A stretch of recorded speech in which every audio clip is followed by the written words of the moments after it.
KPBS On Demand is supported by UC San Diego's Art Power, presenting Nathan Chester and the Old Souls Motown Revival on August 23rd at UC San Diego's Epstein Family Amphitheater. Tickets at artpower.ucsd.edu.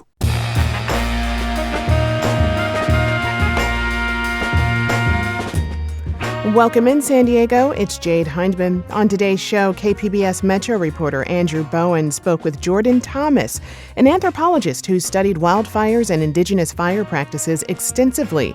He's also been on the front lines himself and is now out with a book, When It All Burns, Fighting Fire in a Transformed World. This is KPBS Midday Edition, connecting our communities through conversation. Fire season is well underway in California. The Gifford Fire, currently burning through California's central coast, recently reached mega fire status, becoming the largest fire in the state so far this year. It is part of a broader trend of worsening wildfires across the region, including here in San Diego. Earlier this week, KPBS Metro reporter Andrew Bowen spoke with Jordan Thomas.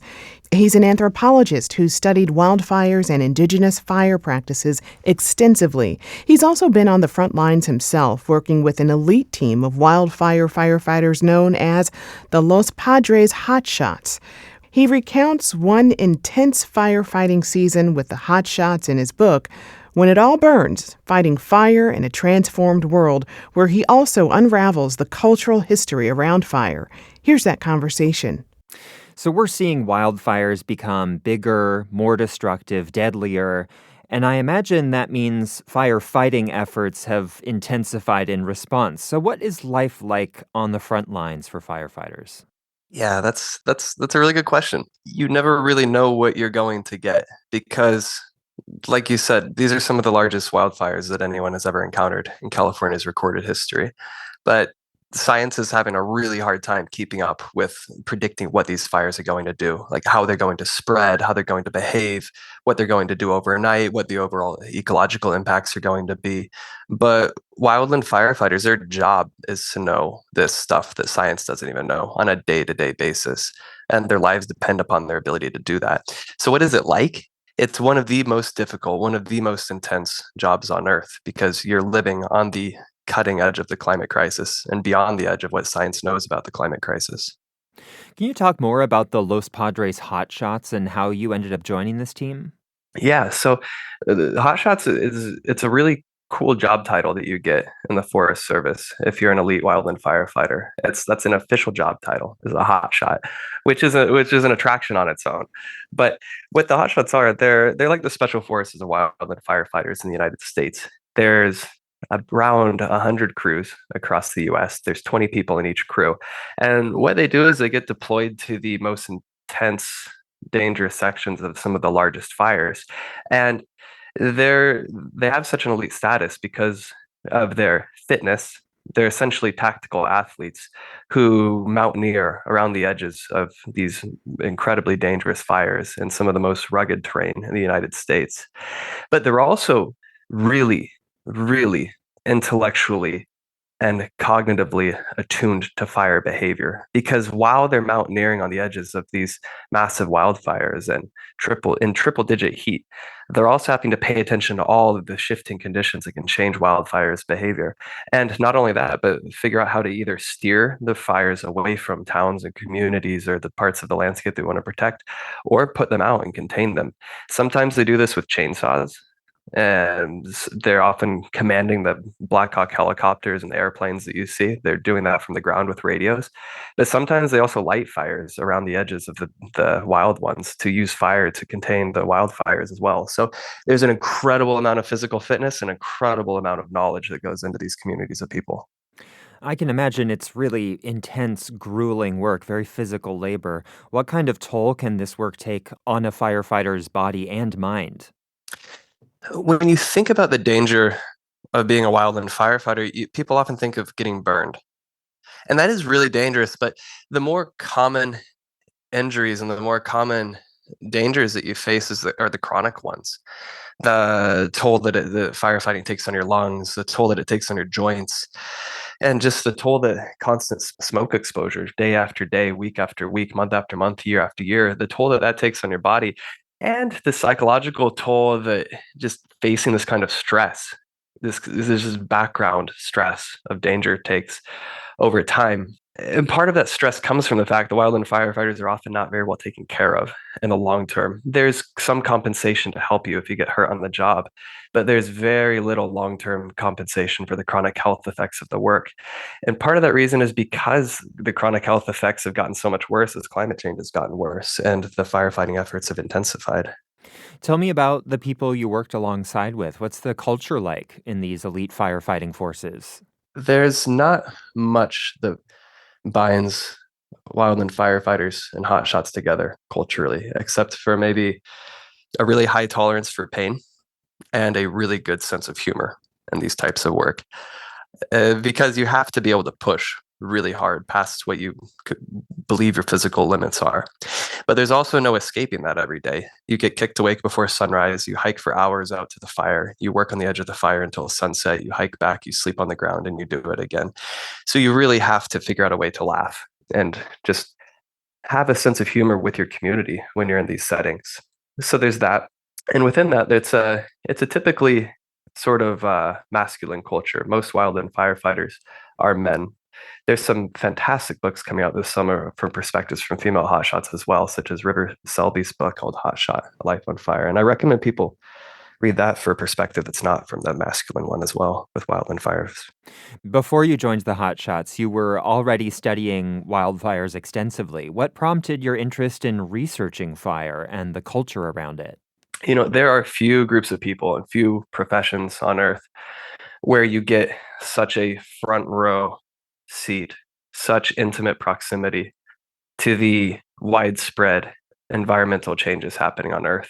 So hotshots have a perspective that really very few people on Earth have access to. And as an anthropologist researching the climate crisis and how people experience it and how people are adapting to it and trying to solve it, this automatically just fascinated me and interested me. It was sort of one of those happy coincidences where I also didn't have a job during that time too. So I was super interested in this stuff. Didn't really have any career prospects in California where I just moved to. And so I started talking to the hotshots around the same time as I started talking to the anthropology program at the University of California in Santa Barbara. I started researching wildfires at the same time as I started fighting them. So the two perspectives that I weave throughout my book really stem from that. You've spoken about joining the Hotshots as blurring the boundaries between academia and practice. Can you tell me more about that? Yeah, well, first and foremost, while I was on the crew, I was a hotshot. You can't really be doing any other kind of work because it's so all consuming. It takes, in a lot of fires, it takes all of your concentration just to stay focused on the fire behavior and to stay conscious because the physical activity is so grueling. But then at the same time, in between fires or while we were traveling to them, I was always reading books, taking notes, trying to think about what was creating these contexts that we were fighting fires in.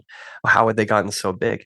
So with the older people in my crew, the leader of the Los Padres Hotshots is in his 50s. When they started their work, they might have encountered one mega fire in their entire career. But the season while I was a hotshot, we fought 4 of them. And there was 1 million acre fire as well, which I don't think had ever been recorded in California's history. So it was this constant kind of back and forth of experiencing things and seeing what things are like on the ground and documenting it and bearing witness to it and talking to people about it. But then also pairing that with analysis and trying to understand, okay, but why? Why? Where did this come from? Where are we at? And where are we going from here? You did a lot of research into indigenous fire practices. Can you tell me more about the history of fire management in California and how it changed with colonization? Yeah, so California is one of the most fire evolved regions on Earth. The vast majority of California's ecosystems depend upon certain kinds of fire to remain healthy. So we talk about whether fire is good or bad, like as a singular thing, which doesn't really make sense because you wouldn't talk about whether precipitation is good or bad. Certain kinds of rain are good, but then floods are often bad, right? And it's the same sort of thing with fire. The different types of ecosystems in California need different kinds of fire to stay healthy. And for over 10,000 years, California's indigenous people realized this, and they gave the landscapes the kinds of fire that they needed so often and so frequently that indigenous burning practices actually became the dominant forms of fire the landscapes encountered. So fire was an essential part of indigenous economies because it allowed them to shape the landscapes in ways that they could use to facilitate certain kinds of plants, to attract certain kinds of animals. So the very first thing that the very first governor of California did when Spain took over in the late 18th century was criminalize indigenous fire practices as a way to criminalize indigenous economies, as a way to conquer and subjugate indigenous people.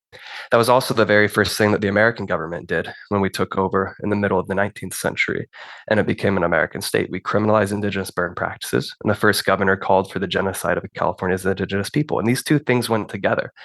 So by the time the United States Forest Service was founded in 1905 and started a policy of total fire suppression soon after, most fires had already been put out because most fires were lit by indigenous people and had been criminalized and taken away alongside the colonialism and genocide that really was the dominant force between colonial governments and California's indigenous people. So there's a real injustice embedded in these fires that we're seeing today that really should be part of the conversation when we're thinking about the solutions.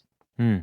In the book, you really focus on deconstructing this idea of fire as a natural disaster. Can you talk more about that and why you think that is important to interrogate? Yeah, because so when we talk about fire as a natural disaster, really what we're doing is we're just hiding all of the ways in which the choices that we make as a society and in our politics shape the sorts of fires that we encounter. So fires, sorts of fires we're seeing today, these mega fires, these destructive fires, these new kinds of fire, they're fundamentally emerged from at the nexus of climate change and land mismanagement. Now, these are both political choices. Climate change is caused by the fossil fuel industry and the people who support it in our politics. That is a choice. And there is no form of land management that will work if we don't get a handle on climate change and stop using fossil fuels. That said, with land management, there's also an enormous amount of power that we have to make our lands more resilient to climate change and to make our lands healthy again by returning the right kinds of fire to California's ecosystems. And what this does is, it requires political will, and it requires funding, and it requires organizing. Especially in California, this is not a small government or big government thing. It takes both because half of California's land is federal land. So if we want to get any handle on the sorts of fires we're seeing today, it will require massive investment from the federal government and the Forest Service. And that's investment not just in flashy technologies, but in people like the hotshots who understand fire and who understand how to put fire on the ground and how to make it behave in the ways that will benefit the ecosystems. And really the opposite thing is happening with our current administration. While they talk about how we need to manage our land, they're actually cutting funding for the people who know how to manage the land, which is the public servants on our public lands who have the skills and expertise to do the sorts of forest management and prescribed burns that will prevent these sorts of fires from being so destructive. What do you think is missing from the media coverage around wildfires and firefighting? Two things are missing from the media coverage. The first one is every time this wildfire seasons roll around, there's this false debate that emerges about whether this is climate change or forest mismanagement. And the fact is that it's always both. The impacts of climate change are always shaped by the context that they land in. And we need to stop talking about them apart from each other. We need to be smarter than that and think about solutions in lockstep. We need to cut fossil fuel use while also investing in the communities of people who know how to manage our landscapes the right way. The second one is what we're talking about when we say support our firefighters.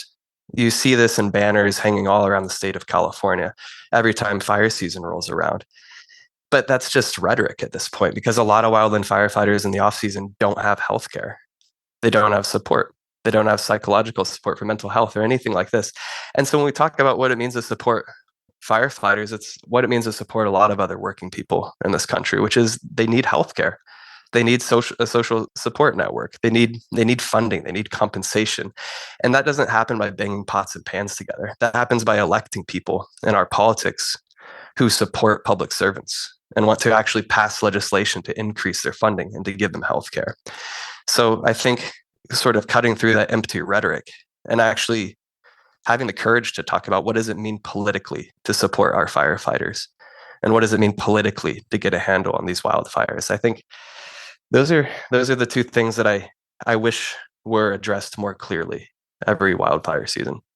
You've alluded to this a bit already, but what does it mean to get a handle on the crisis of wildfires in California? And what does it look like from a community organizing perspective?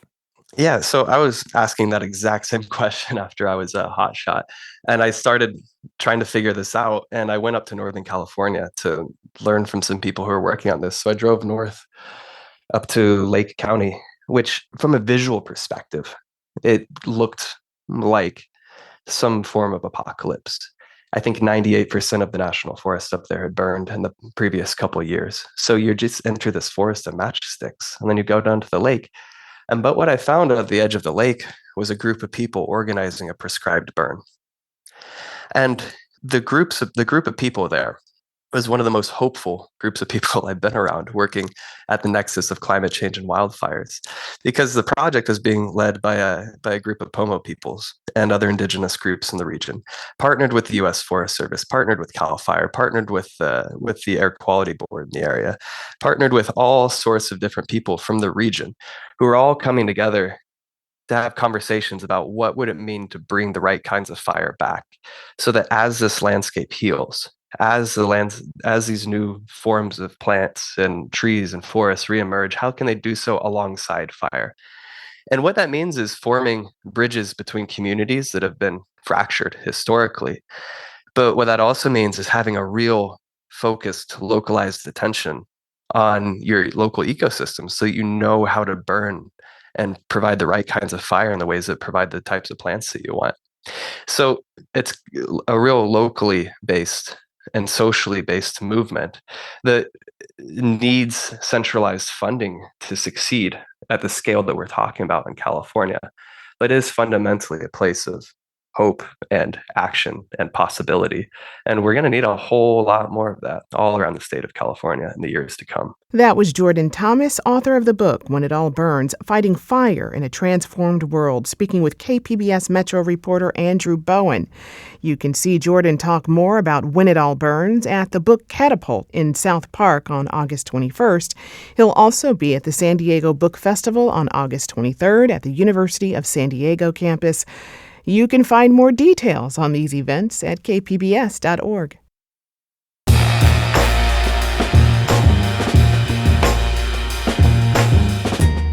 That's our show for today. I'm your host, Jade Hindman. Thanks for tuning in to Midday Edition. Be sure to have a great day on purpose, everyone.